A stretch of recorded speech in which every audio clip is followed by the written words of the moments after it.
In court, Martin stood at the witness stand, his voice steady as if delivering a business report.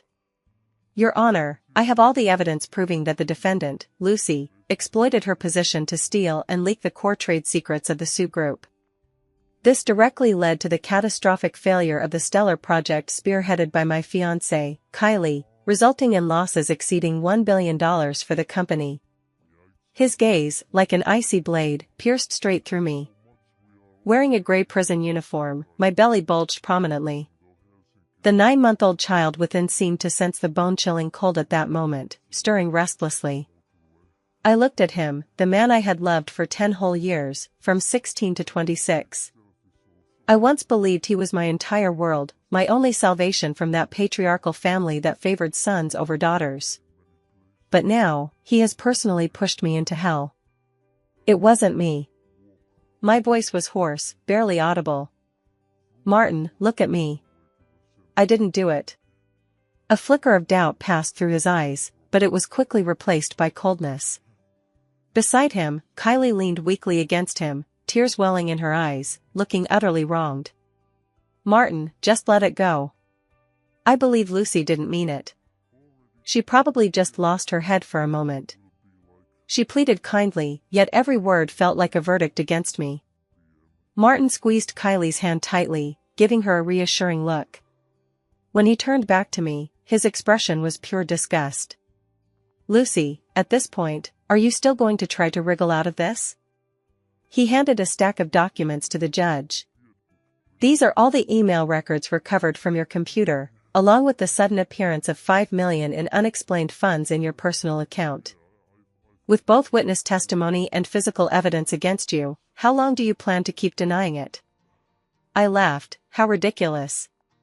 After I became pregnant, Martin had me move into a villa he arranged, claiming it was for resting and taking care of the pregnancy. He controlled nearly all my external communications. He had countless opportunities to fabricate any truth he desired within my world. And I understand why he did it. Kylie, the white moonlight in his heart, the true heiress of the Sioux Group. As for me, I'm nothing but that illegitimate daughter, unacknowledged, treated as a burden by my father. The Stellar project was Kylie's crucial opportunity to prove her capabilities. If the project failed, someone would inevitably have to take the blame. And I, this awkwardly positioned, powerless insider who happened to know a few details about the project, was undoubtedly the perfect scapegoat. I gave up struggling and just stared at him, mustering my last ounce of strength to ask, Martin, if I told you, the child inside me is yours, would you believe me? This was my final card, and my deepest sorrow. That night's folly stemmed from his drunken mistake of mistaking me for Kylie. I had planned to wait until the child was born, then surprise him with a paternity test, and secure my own legitimate status. Now it seems, it was all just wishful thinking on my part. For the first time, Martin's expression cracked. As if he'd heard the most outrageous joke, he let out a cold laugh. Lucy, you'll stop at nothing to clear your name. You really think I'd believe you? You know perfectly well whose bastard this is. The words bastard burned like a red-hot branding iron into my heart. My world, in that instant, was reduced to ashes. Finally, the judge's gavel fell, its sound heavy and cold. Defendant Lucy, found guilty of stealing trade secrets with conclusive evidence, is sentenced to 5 years imprisonment. As the bailiff led me away, I paused beside him, turned my head, and whispered in his ear, a voice audible only to us both. Martin, you'll regret this. I'll make you spend the rest of your life repenting for everything you've done today. His body stiffened, and I never looked back. On my second day in prison, I gave birth to a boy in the prison hospital, pushing with all my strength. Born prematurely, he was as small as a kitten, his cries faint. Before I could even get a proper look at him, the guards took him away, saying Martin had already arranged for someone to come and get him. I lay on the cold hospital bed, utterly devoid of joy. My lawyer, David, my only friend, came to visit me. He handed me a document, his expression complex. Lucy, this is the paternity test you asked me to get done early, yours and Martin's. The results just came in. I didn't take it, just closed my eyes. It didn't matter anymore. Attorney David sighed and said, "I'll send the report to Martin anonymously as you requested. You, take care." After he left, I opened my eyes and stared at the narrow iron window in the ceiling, through which a sliver of light filtered. "Martin, from this day forward, I, Lucy, sever all ties with you. Those 5 years in prison shall serve as repayment for the 10 years of my youth and affection I owed you. From now on, we are even." At the top floor of the food group, in the president's office. Martin tugged at his tie in frustration. It had been 2 days since Lucy was sentenced to prison, yet instead of feeling relieved, he felt as though a boulder was pressing down on him, making it hard to breathe. He couldn't help but recall the look in her eyes during her final moments in court, calm, lifeless, yet carrying a chilling, prophetic resolve that sent shivers down his spine. "You'll regret this." Those words echoed in his ears like a curse, repeating endlessly. The office door knocked, and the assistant entered cautiously, handing over a manila envelope. "President Martin, here's an anonymous express delivery for you." Martin frowned and took it. He tore open the seal, and what fell out was a thin sheet of paper that felt as heavy as 1,000 pounds. The bold black characters on the title bar pierced his eyes like a sharp blade. DNA paternity test report. His breath caught in his throat at that moment. A premonition, absurd and terrifying, clutched at his heart like a vine. His hands began to tremble uncontrollably, barely holding the paper steady. He scanned it line by line. Client A, Lucy. Client B, Martin. He saw the bottom line of the conclusion, each word like a bullet shattering his reason and arrogance. Conclusion: based on DNA analysis results, Martin is supported as the biological father of Lucy. Similarity: 99.9999%. A bomb seemed to detonate inside Martin's mind. The entire world spun, a deafening roar filling his ears. That child, what Lucy had said, was true. The child he had personally branded a bastard was actually his own flesh and blood. He personally sent the woman who had just given birth to his child to prison. "No, it can't be," he muttered, his face as pale as paper. His body swayed, and he collapsed awkwardly into the leather seat behind him. He recalled that night. It was Kylie's birthday party, and he'd drunk heavily. Back at the villa, in the darkness, he held a soft body and breathed in that familiar, comforting scent. Thinking it was Kylie, he gave in to every desire. The next morning, he woke to find Lucy lying beside him, her face ashen and her eyes brimming with tears. He felt nothing but rage and disgust, convinced she had deliberately set him up and climbed into his bed. He flung a check at her in disgust and told her to get lost. It turned out that from that moment on, he had been wrong. Completely wrong. That familiar, sweet scent he recognized had never belonged to Kylie's designer perfume, but to the faint gardenia fragrance in Lucy's shampoo. He had always known, yet he kept deceiving himself. "President Martin? President Martin, what's wrong?" His assistant was startled by his appearance and hurried over. Martin seemed not to hear. He snatched the phone from the desk and dialed David's number, his voice distorted by sheer panic. "David. Lucy's case. Now. Immediately. File for a retrial. Appeal. Do whatever it takes to get her out." On the other end of the line, Attorney David's voice was cool to the point of cruelty. "I'm sorry, President Martin." After the verdict, Lucy voluntarily waived her right to appeal. She said she pleaded guilty. "Guilty?" Martin roared. "She's not guilty. It's me. I was wrong. I'm the bastard." "But the law is about evidence, President Martin," Attorney David said calmly. "You were the one who submitted the evidence back then. Now you're the one trying to overturn it. Do you think the law is your family's game?" Martin let his hand fall limply, and the phone slipped from his palm. He thought of the newborn baby. After receiving the news yesterday, he had sent only a nanny to pick it up out of disgust, not even bothering to see it himself. He stormed out of his office like a madman and raced toward the hospital. Outside the glass window of the neonatal intensive care unit, he finally saw the child. The tiny infant lay in the incubator, hooked up to tubes, so frail it was heartbreaking. Yet that wrinkled little face, those tightly closed eyes, that high, straight nose, they were unmistakably miniature versions of Martin himself. His son. His own flesh and blood. Martin's legs gave way beneath him, and he slid slowly down the cold glass wall until he sat on the floor. Covering his face with his hands, his shoulders shook violently as he let out a suppressed, agonized whimper, like a trapped animal, for the first time in his life. What had he done? For the sake of a so-called pure white moonlight, he personally destroyed the woman who loved him most, shattered the complete family his child should have had, and ruined himself in the process. He pulled out his phone and dialed Kylie's number with trembling hands. "Kylie, tell me, how exactly did the core data of the Stellar project leak? You have to tell me the truth."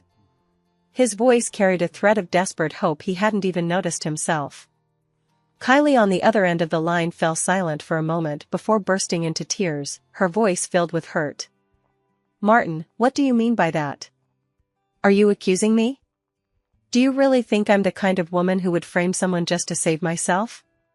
"Lucy." "Enough." Martin hung up the phone wearily. He didn't need to ask any more questions. Kylie's reaction had already given him the answer. He had been blind. From that day onward, Martin's world lost all color, leaving only boundless, gray regret. Time in prison passed slowly and painfully. In the early days, I survived on hatred.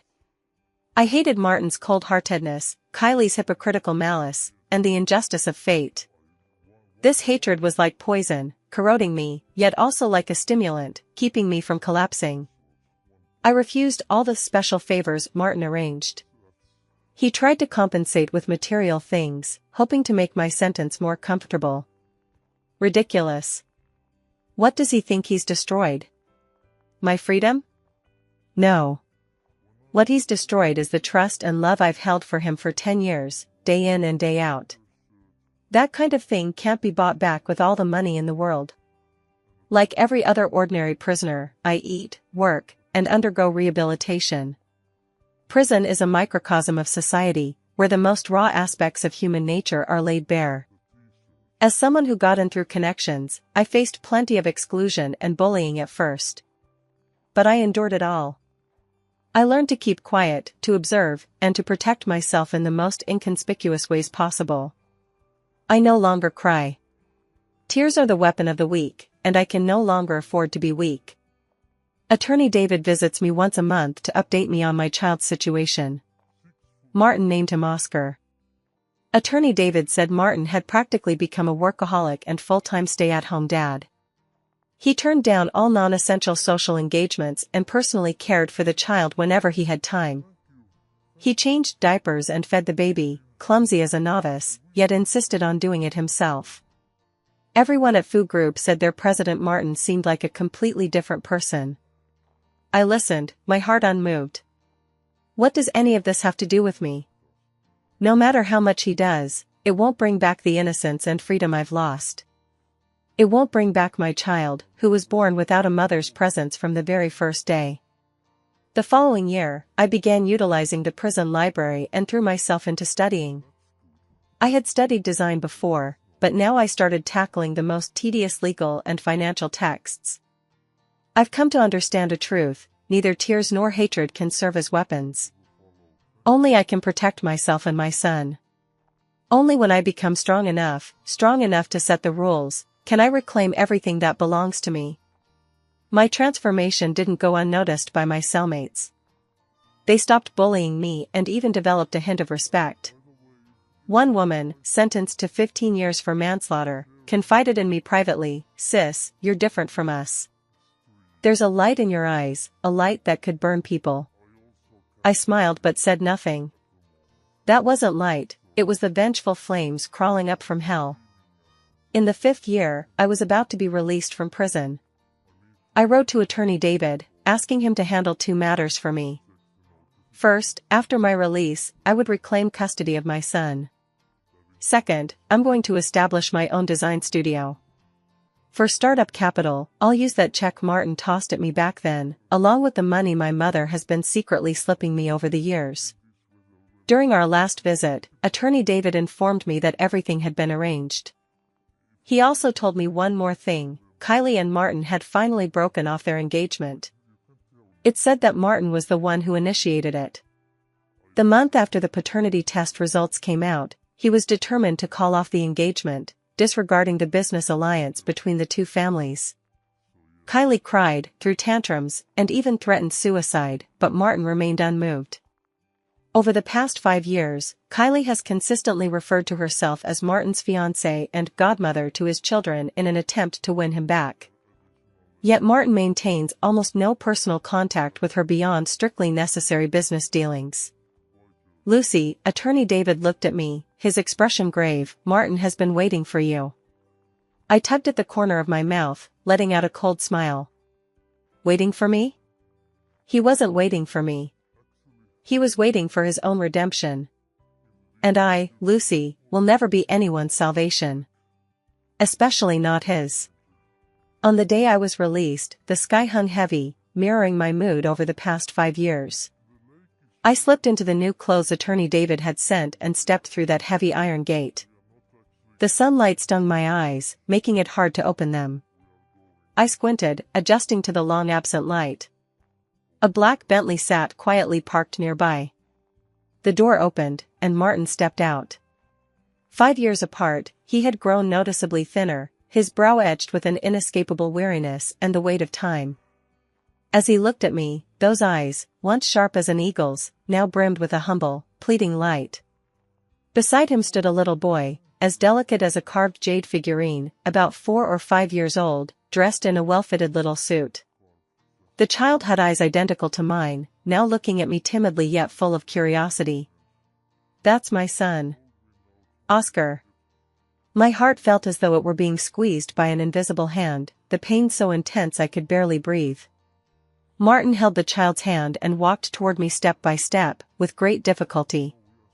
He walked up to me, took a deep breath, and then, under my gaze, slowly knelt down. With a thud, that once high and mighty, arrogant man knelt before me, holding our child in his arms. "Lucy," his voice was hoarse beyond recognition, each word dripping with blood-soaked regret, "I've come to take you home." I looked down at the man kneeling before me, and the child he held close, a child whose clear, innocent eyes stared back at me. "Home?" I murmured the words softly, my voice tinged with a coldness that felt foreign even to me. "President Martin, I think you're mistaken. My home, 5 years ago, was burned to the ground by your own hand. Not even ashes remain." Martin's body jerked violently, his face turning even paler. He lifted his head, his eyes filled with pain so deep it seemed impossible to dissolve. "Lucy, I know my words are useless now. I'm not asking for your forgiveness, I'm only asking for a chance to make things right." He carefully tried to push the child toward me. "Look, this is Oscar. Our son. For the past 5 years, he's been longing for his mother." The child named Oscar seemed to have understood something. He wriggled free from Martin's embrace and timidly took a small step toward me. In a voice still thick with baby talk yet brimming with longing, he tentatively called out, "Mommy?" That single word, Mom, was like a key that instantly unlocked the emotional floodgates I'd kept sealed for 5 years. All my strength, all my pretense, nearly crumbled to dust in that moment. I dug my nails into my palm, using the pain to stay awake. I couldn't afford to be soft-hearted. If I let myself be soft-hearted, I would fall back into the abyss of no return. I crouched down to meet the child's gaze.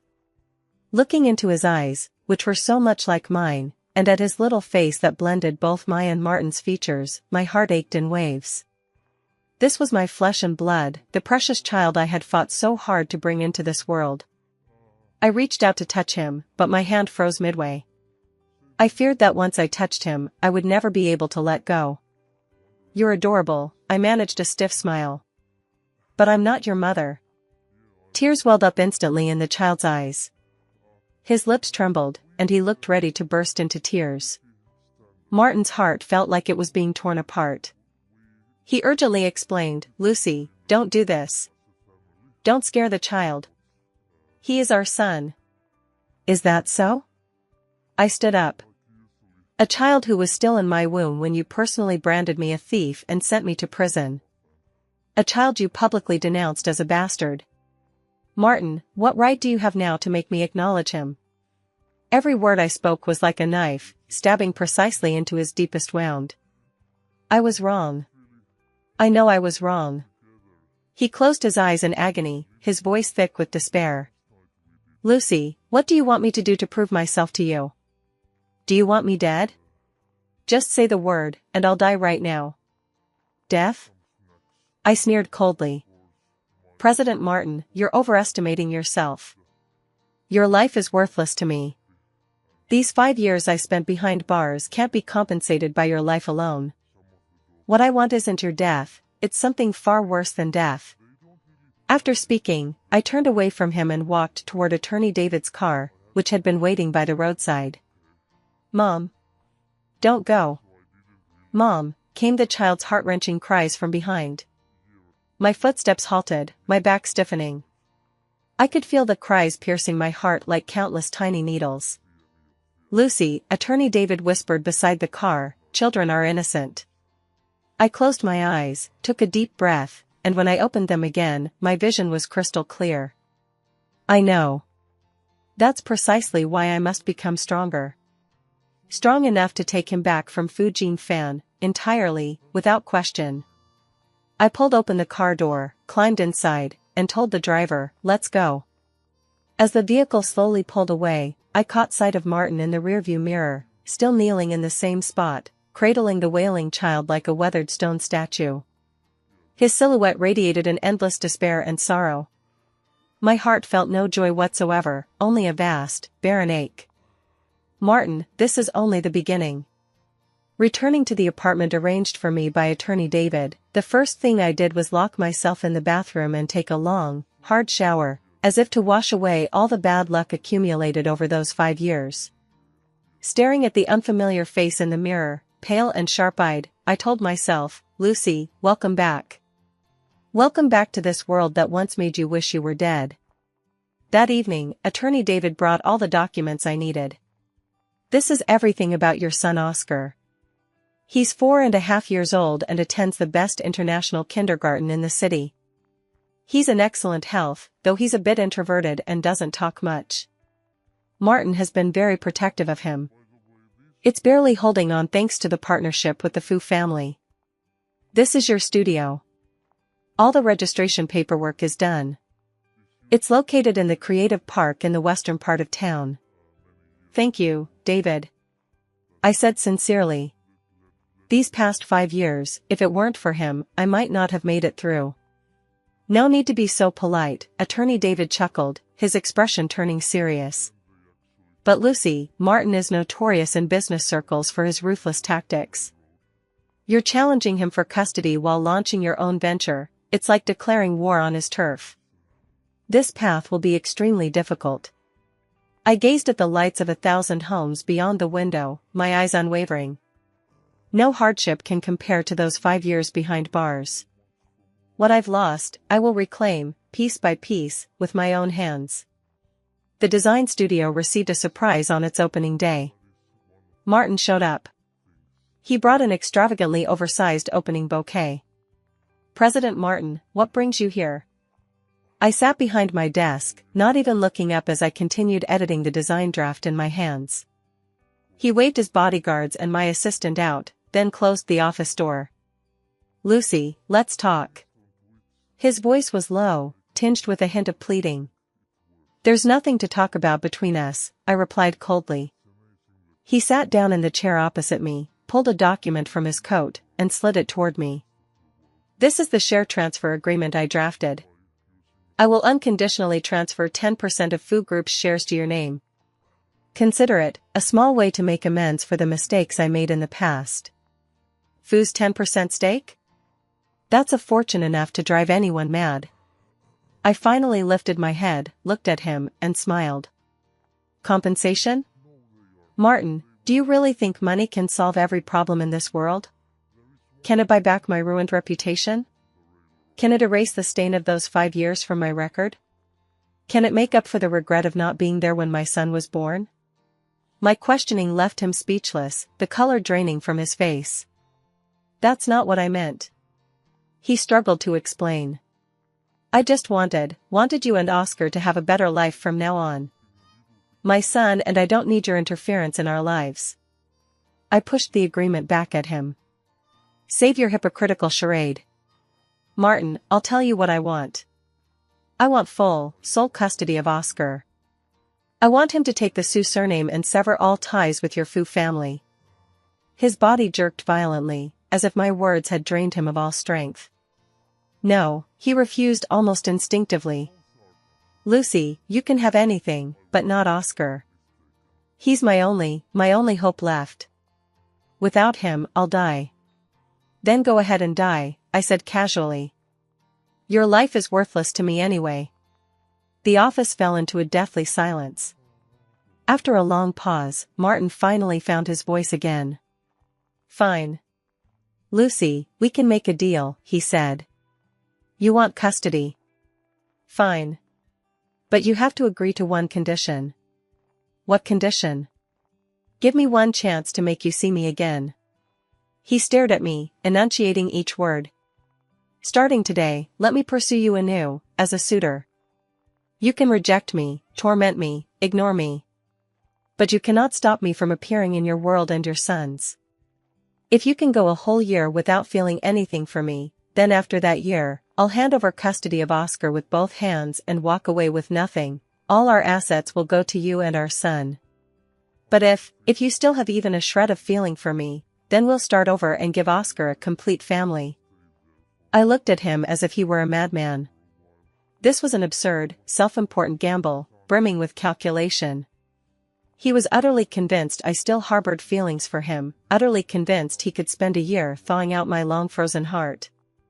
Martin, I smiled, though the smile didn't reach my eyes. What makes you think you're still in a position to negotiate with me? Simply because Oscar now bears the Fu surname. Simply because I am his legal father. Lucy, if you intend to challenge me through legal means, you stand no chance whatsoever. His words were cold and ruthless, cutting straight to the heart of the matter. Yes, he was telling the truth. I am a mother with a criminal record, while he is a business tycoon listed on the Forbes rankings. Whether in terms of financial power or social influence, I stand no chance. I fell silent. He thought he'd won me over, a flicker of hope lighting his eyes. Lucy. Fine. I'll agree to it. I cut him off, slowly rising to my feet. I walked up to him, towering over him as I looked down at him. I'm giving you this year. Not because of your wager, but because I want you to see with your own eyes how my heart, Lucy's heart, is being tortured to death, step by step.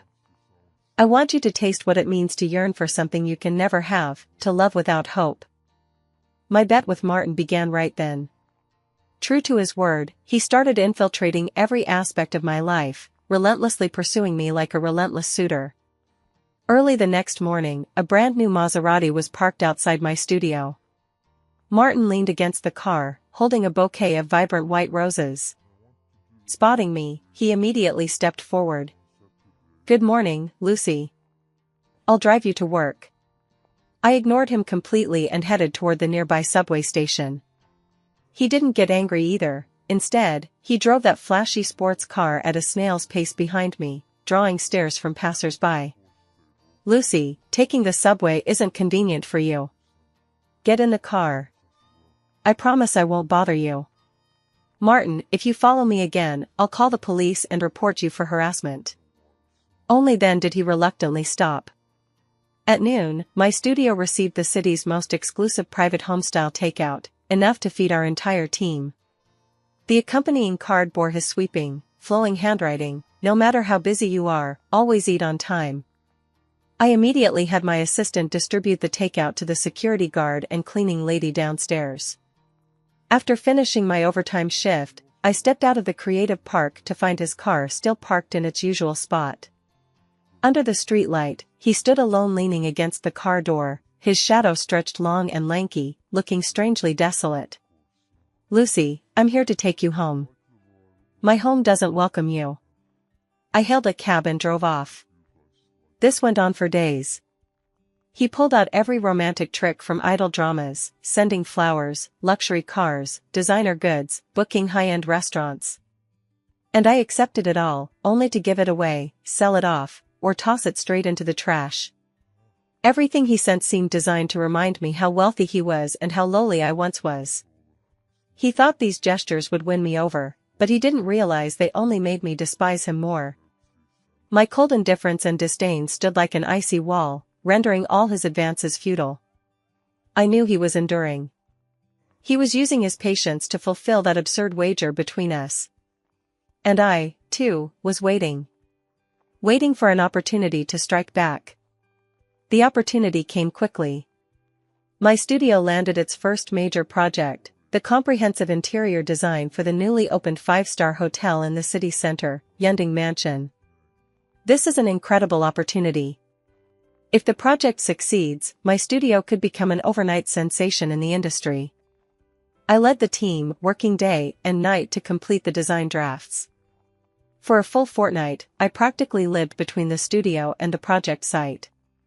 Martin seemed to have realized how important this project was to me. He stopped openly harassing me as he had before, instead having his driver deliver 3 meals a day without fail, along with various energizing supplements. I still didn't move, but I didn't throw it away either. During those all-nighters, those warm bowls of soup truly offered me comfort. But I won't thank him. He owes me. Just the day before our design proposal was finalized, the accident happened. The client of Yending Mansion suddenly notified us that they wished to terminate our collaboration.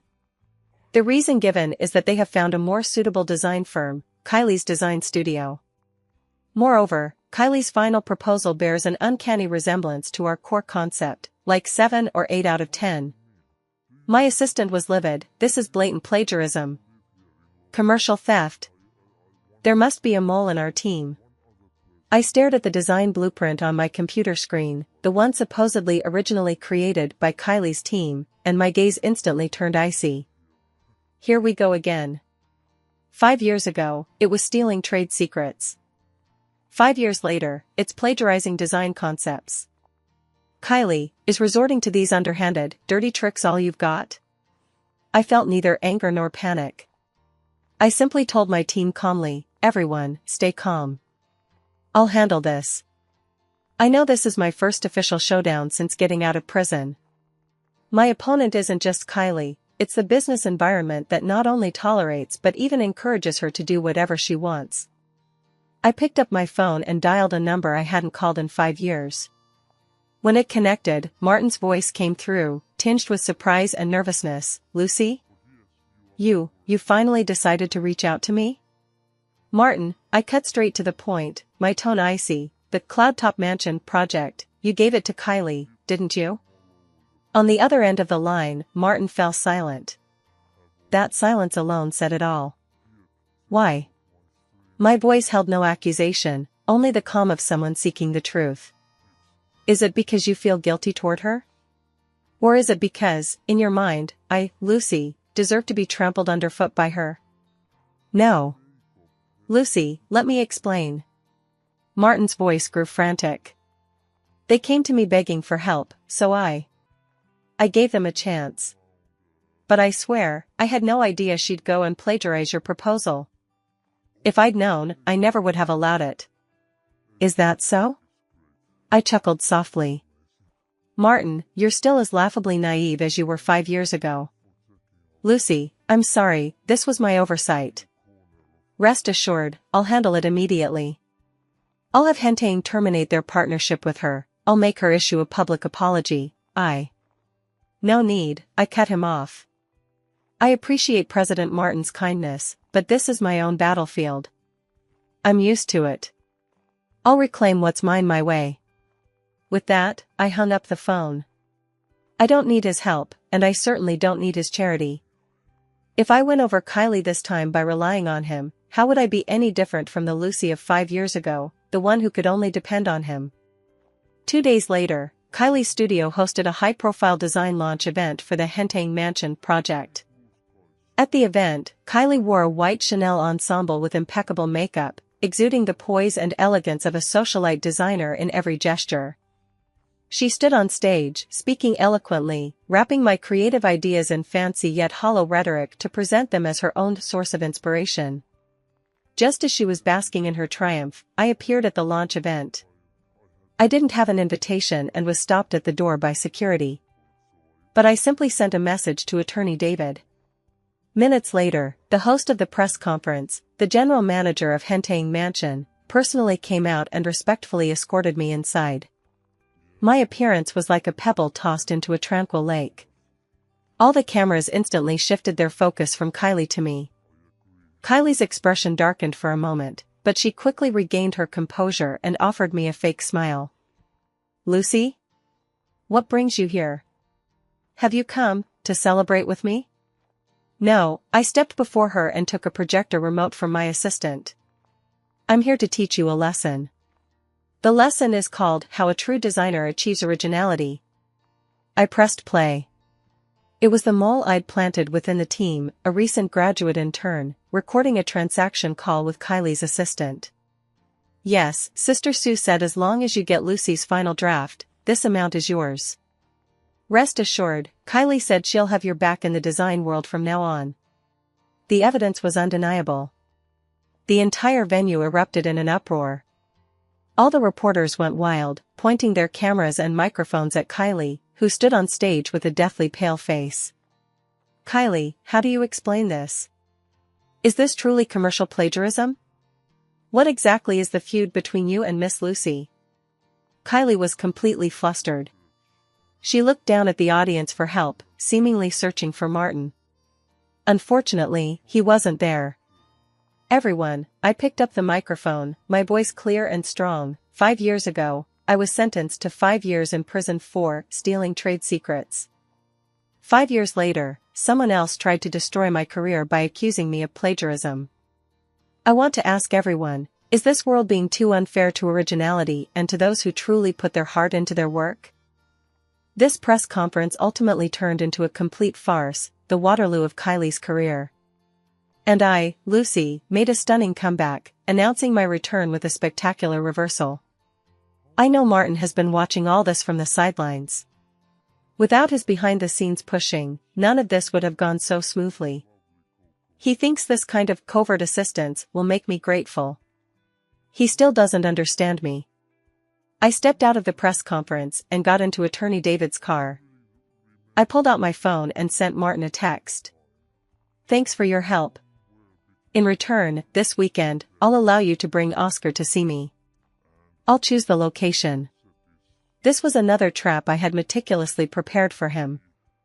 Over the weekend, I arranged to meet him at a children's welfare home on the outskirts of town, a place where I occasionally volunteered before my imprisonment. When Martin brought Oscar over, I was playing games with the children from the orphanage in the courtyard. In the sunshine, the children's laughter rang out clear and innocent.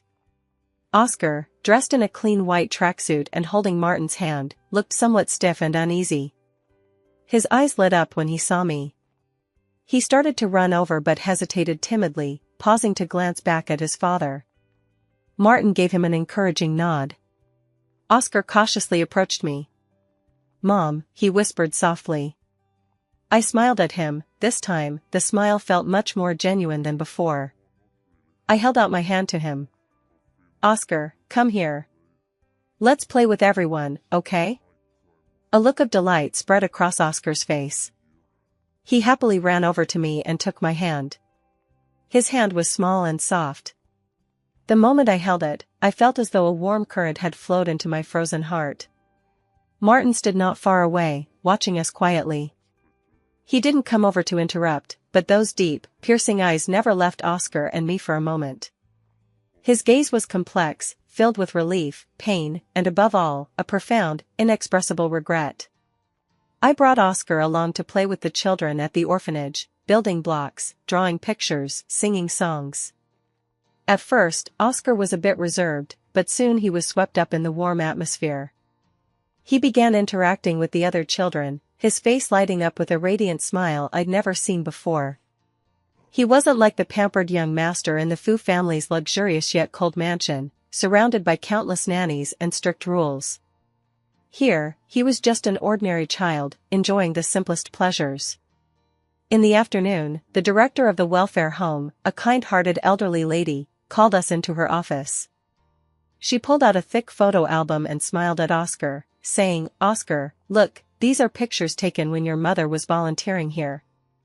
Oscar leaned in curiously. Inside the photo album were pictures of me when I was young. 16, 18, 20. In every photo, I was smiling carefree. I celebrated birthdays with the children, told them stories, and taught them how to draw.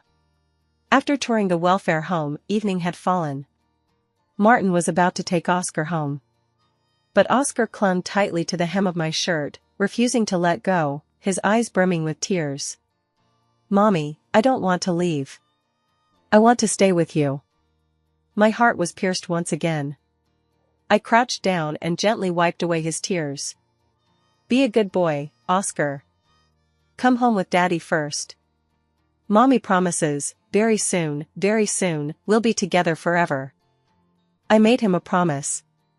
A promise I must fulfill with every ounce of strength I possess. After calming Oscar down, I stood up and said to Martin, "Martin, I hope this is the last time you interfere in my life with this kind of behind-the-scenes help. The next time you dare to meddle in my affairs, our bet is off.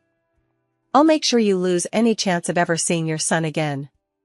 My words, like a bucket of ice water, doused the faint glimmer of hope that had just begun to flicker in his eyes. He nodded painfully. Watching their retreating figures, father and son, I finally shed all pretense, leaned against the wall, and slowly slid down to sit. Tears silently wet my cheeks. After meeting at the orphanage, Martin did indeed become much more sincere. He stopped those extravagant courtship antics, yet still had the driver deliver 3 meals a day without fail, along with daily videos about Oscar. In the video, Oscar gazes at the camera and calls out "Mommy" in his baby voice, then shares what new songs he learned at kindergarten today and what pictures he drew. I know this is another one of Martin's tactics. He wants to use the child to soften me, to maintain that fragile connection between us. I didn't refuse. Because I too yearned to be part of every moment of my son's growth, even if only through a cold screen. My studio gained instant fame after the Cloudtop Mansion incident. Project offers poured in like snowflakes. I led my team into a relentless work cycle. I transformed myself into an unstoppable work machine, finding temporary relief from the bone-deep pain only in the midst of extreme busyness. One evening, after working overtime, I returned to my apartment exhausted. Upon opening the door, I caught the familiar scent of a home-cooked meal. Martin was actually in my apartment. He was wearing a white shirt with sleeves rolled up to his elbows, and around his waist was a ridiculous cartoon apron I'd never seen before. He was in the kitchen, awkwardly ladling soup. I instantly grew wary. "How did you get in?" He saw me, nervously wiping his hands as he explained, I had Oscar tell the nanny I wanted to surprise you. So the nanny, she used the spare key to open the door. It's the kids again. He always uses the kids as an excuse. Get out. I pointed to the door, my voice cold. Lucy, please eat first, he pleaded. You've been so exhausted lately, your stomach's practically worn out. I tried making a few of your favorite old dishes. Just taste it, just one bite. I looked at the dishes on the table, sweet and sour spare ribs, steamed perch, scrambled eggs with tomatoes, all the home-cooked meals I once loved most. For a moment, I felt transported back 5 years, back to that time when I still naively believed he would be my lifelong anchor. But that time had long been crushed by his own hands. Martin, I looked at him, speaking slowly and deliberately, have you forgotten? People's tastes change. Right now, what I hate most are these cloyingly sweet things. I picked up my bag and turned to leave. Where are you going? He hurried after me and grabbed my wrist. His palm was burning hot. I jerked away as if stung by a scorpion. Let go. Don't touch me. Perhaps my reaction was too intense, for he froze. In that moment of stunned silence, I caught sight of a vicious, still fresh scar beneath the expensive Patek Philippe watch on his wrist. It was a scar from a wrist cut. My heart trembled inexplicably. When had he? He seemed to sense my gaze and instinctively covered the scar with his hand. Lucy, he lowered his head, his voice brimming with endless weariness and vulnerability. Don't go, please? Just tonight, stay with me. I can barely hold on. This was the first time I'd ever seen such utter, unmasked vulnerability in this man who always seemed so untouchable. I knew Kylie's madness and my own impenetrable wall of coldness were pushing him to his breaking point. The storm is coming. In the end, I didn't leave. Not because I softened, but because of that glaring scar on his wrist. I suddenly realized that letting him live, letting him endure, day after day, the agony of longing without fulfillment, is far more cruel than letting him break and die. That night, we sat across from each other at the dinner table, eating in silence. The food he cooked was actually quite tasty. But as I chewed, it felt like eating wax. After dinner, he silently cleared the tableware and left my apartment. From start to finish, he never uttered another word of entreaty. Only that desolate figure, as if bearing the weight of the entire world, remained. From that day on, Martin seemed to have truly settled down. He no longer appeared at my studio, nor did he send those flashy, superficial gifts. Yet every day, without fail, he would have the nanny send me videos of Oscar. Our relationship entered a strange, uneasy equilibrium. But I knew this was merely the calm before the storm. After exhausting every petty trick to no avail, Kylie finally played her last, most vicious card. She set her sights on my son, Oscar. That day was Oscar's 5th birthday. Martin had asked me long in advance if he could join me in celebrating Oscar's birthday. Somehow, I agreed. Perhaps it was Oscar's yearning gaze in the video that made it impossible for me to refuse. The birthday celebration was held at the Fu family's ancestral home. Martin kept it low-key, inviting only a few of his closest family and friends. When I arrived, Kylie was there too. She was dressed in a pink dress, looking like an ethereal princess. She was affectionately holding Oscar's hand, trying to slip a beautifully wrapped gift into his hands. Oscar, this is your godmother's birthday gift for you.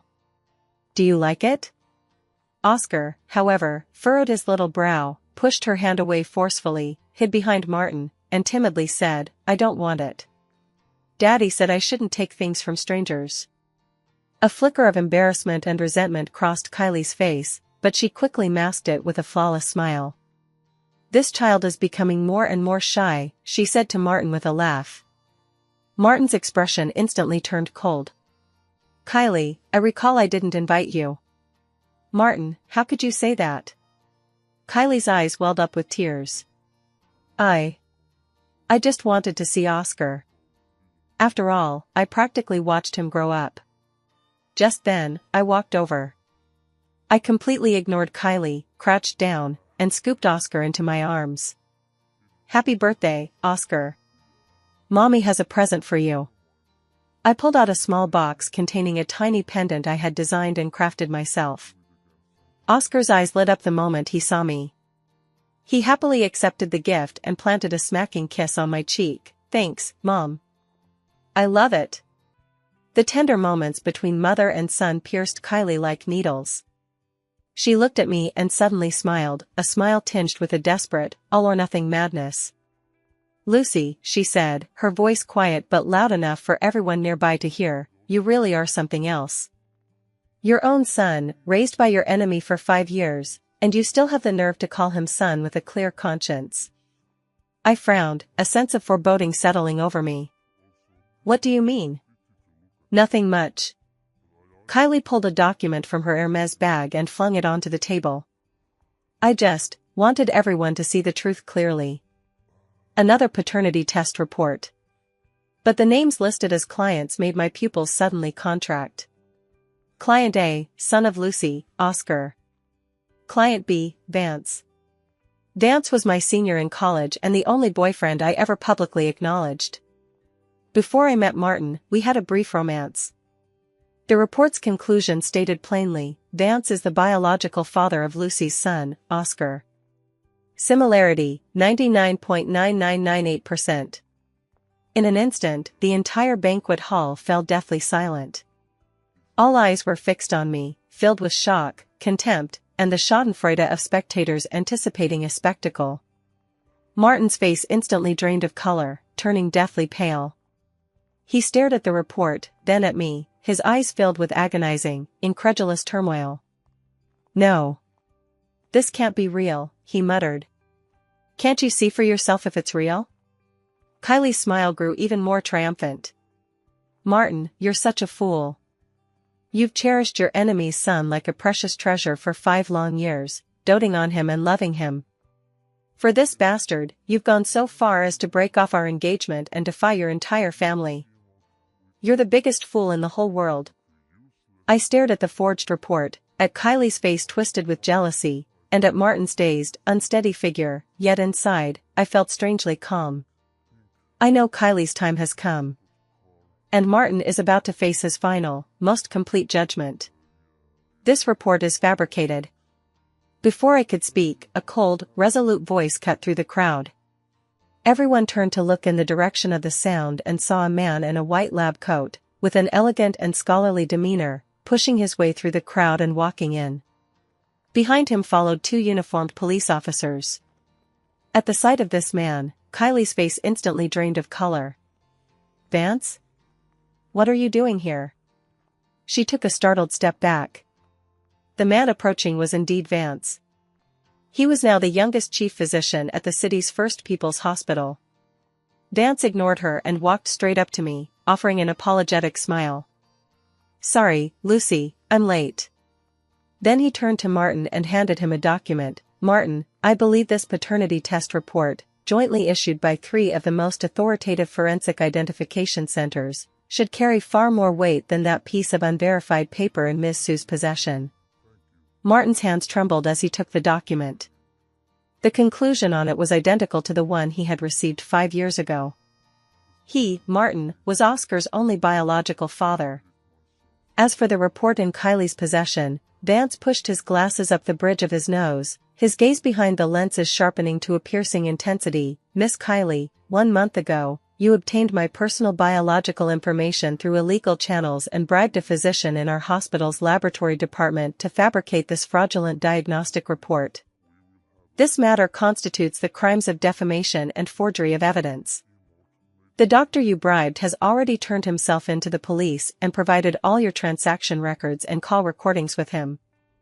2 officers behind him stepped forward and presented an arrest warrant to Kylie, who had already turned ashen. "Ms. Kylie, you are suspected of multiple offenses and must now accompany us for questioning." "No. It wasn't me.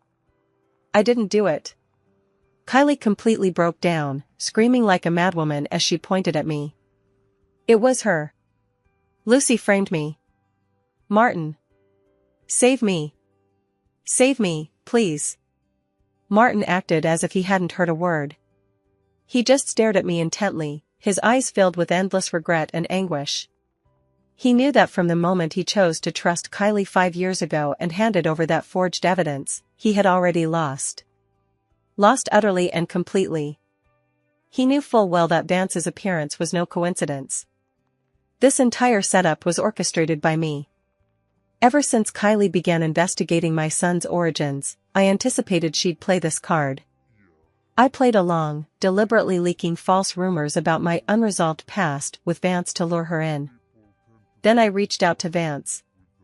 This gentle senior whom I had once hurt listened to my entire ordeal without hesitation, choosing to stand by my side and deliver the final, decisive blow.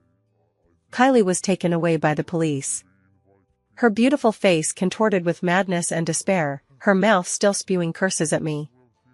A meticulously planned birthday party had ultimately turned into a scandal known to all the elite. The farce came to an end, and the guests began to take their leave. In the vast banquet hall, only I, Martin, and Oscar remained, the latter cowering in my arms, utterly speechless. You knew all along, didn't you?" Martin finally spoke, his voice raspy as if sandpapered. "No what?" I feigned confusion. He opened his mouth but couldn't utter a word. Right, what could he possibly say? Admit he was wrong? He'd said it countless times already. Say he was sorry? Those 3 words felt hollow and weightless. "Martin," I said, standing up with my son in my arms and looking at him calmly, "our bet has 1 month left. After that month, I hope you'll honor your promise." After saying that, I picked up Oscar and turned to leave. This time, he didn't try to stop me. I could feel his gaze, filled with utter despair, following me like a branding iron until I vanished completely from his sight. I know I've won. Not just this wager, but Martin's entire remaining life. His days will be spent being tortured to death by this endless agony called Lucy. Kylie's downfall was far swifter and more complete than I had imagined. Fabricating evidence, commercial plagiarism, defamation, charged with multiple offenses, she was ultimately sentenced to 3 years in prison. Due to this massive scandal and the mess left behind by her previous mismanagement, the Sioux Group was urgently liquidated by the board of directors and ultimately declared bankrupt. A month later, my 1-year deadline with Martin arrived. He kept his word. Attorney David handed me a thick document folder. Inside were the custody modification agreement for Oscar, the household register, and a property gift contract. Martin has truly left with nothing. He transferred all his real estate, stocks, funds, even the Fu Group he founded with his own hands, worth hundreds of billions, entirely into my son's name. What about Martin? I asked Attorney David. Attorney David sighed. He resigned from all his positions at the Fu Group and moved back alone to that small apartment where you used to live. He said he wants to spend the rest of his life there, guarding your memories. He also said he wouldn't bother you and Oscar anymore. He only asked that you allow him, on each birthday, to catch a glimpse of Oscar from afar. Just one glance. I held that document, speechless for a long time. I won. I got everything I wanted. Custody, wealth, career, reputation. Yet why is there not a shred of joy in my heart? I thought I would laugh out loud, feel exhilarated. But I didn't. I just feel exhausted, utterly drained. This war, which had raged for 5 years, perhaps even longer, finally drew to a close. Yet it left behind a scarred wasteland in my heart, a ruin beyond repair. At night, I would sit by the apartment's floor-to-ceiling windows, cradling Sun Yan as she slept. Outside, the city shimmered with dazzling lights and bustling traffic.